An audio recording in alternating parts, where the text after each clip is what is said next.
Halo semuanya, apa saja hal yang menjadi perhatian akhir pekan ini? Kita bahas di sini dalam catatan akhir pekan.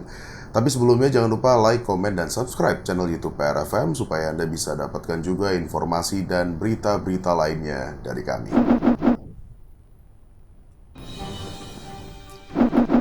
Oke, ini informasi pertama. Berita pertama ini soal aktor senior yang sedang menjalani sebuah produksi filmnya di Australia. Tom Hanks dan istrinya, Rita Wilson, yang juga berada di sana, dikabarkan positif corona. Hal ini dipastikan setelah Tom menuliskan informasi ini di media sosial Instagram miliknya, dan Tom bilang dia merasa sedikit lelah dan seperti masuk angin, juga nyeri pada sejumlah bagian tubuh. Istrinya pun mengalami demam ringan, dan mereka memeriksakan diri.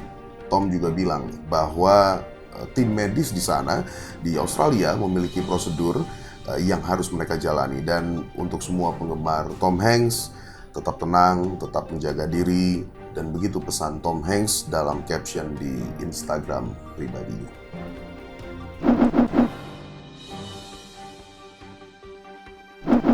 Berikutnya dari laman resminya Juventus.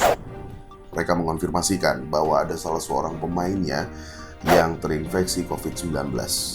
Dia adalah pemain belakang Juve, Daniele Ruggiani. Dengan kejadian ini, semua kegiatan Juve termasuk latihan sementara dihentikan, dan rencananya skuad Juve semuanya dan juga para stafnya akan menjalani masa karantina. Seperti yang kita tahu bahwa Italia juga menjadi satu negara dengan jumlah orang terinfeksi COVID-19 terbanyak di Eropa.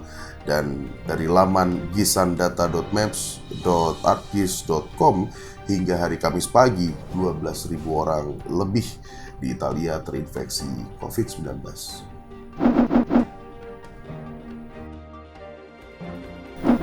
Oke, kita ke dalam negeri. Ini soal MA yang mengabulkan permintaan pembatalan kenaikan iuran BPJS Kesehatan. Ya, kenaikan iuran BPJS Kesehatan yang waktu itu sempat digulirkan, batal. Ini digugat judicial review-nya oleh komunitas pasien cuci darah, yang kita tahu bahwa rencana ini memang sudah diterapkan atau ditetapkan ya tahun 2019 lalu dan diterapkan di Januari 2020. Ketua Himpunan Lembaga Konsumen Indonesia, Jawa Barat, Banten, dan DKI Jakarta, Firman Tumantara, saat on air di PRFM, beliau bilang begini, warga berhak mendapatkan pengembalian dana lebih dari kenaikan iuran tersebut. Untuk sistemnya, mungkin bisa dilakukan dengan kompensasi atau dengan pembayaran iuran berikutnya. Sekali lagi, ini disampaikan oleh Firman Tumantara, bahwa Indonesia adalah negara hukum, maka siapapun, tanpa terkecuali pemerintah, harus mematuhi putusan hukum yang sudah ditetapkan oleh MA. Dan pasca putusan ini, Menteri Keuangan Sri Mulyani juga bilang akan meninjau ulang apakah dampak dari putusan tersebut. Dari sisi keuangan BPJS Kesehatan mengalami kerugian memang yang cukup signifikan, tapi menurutnya sampai akhir Desember lalu, meski sudah ditambahkan 15 triliun, juga masih negatif, kurang lebih sekitar 13 triliun rupiah.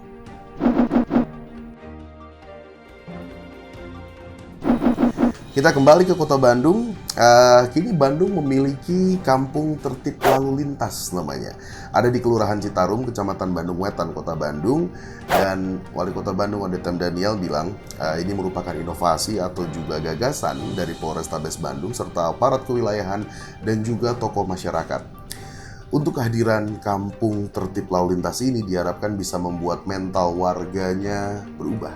Mental saya dan Anda berubah, gitu ya. Terutama ketika berkendara di jalan.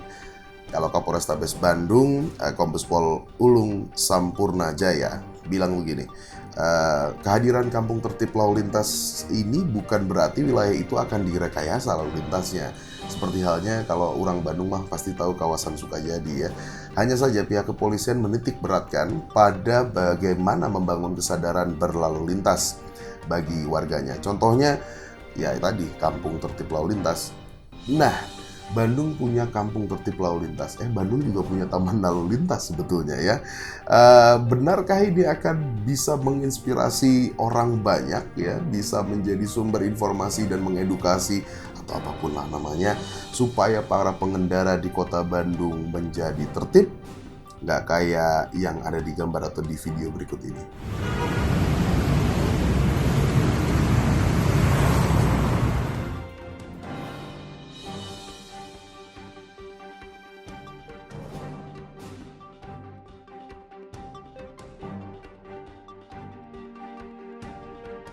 Oke, sampai jumpa minggu depan dengan beberapa hal yang menjadi perhatian lainnya yang kami rangkum dalam catatan akhir pekan di setiap Sabtu, hanya di channel YouTube PRFM.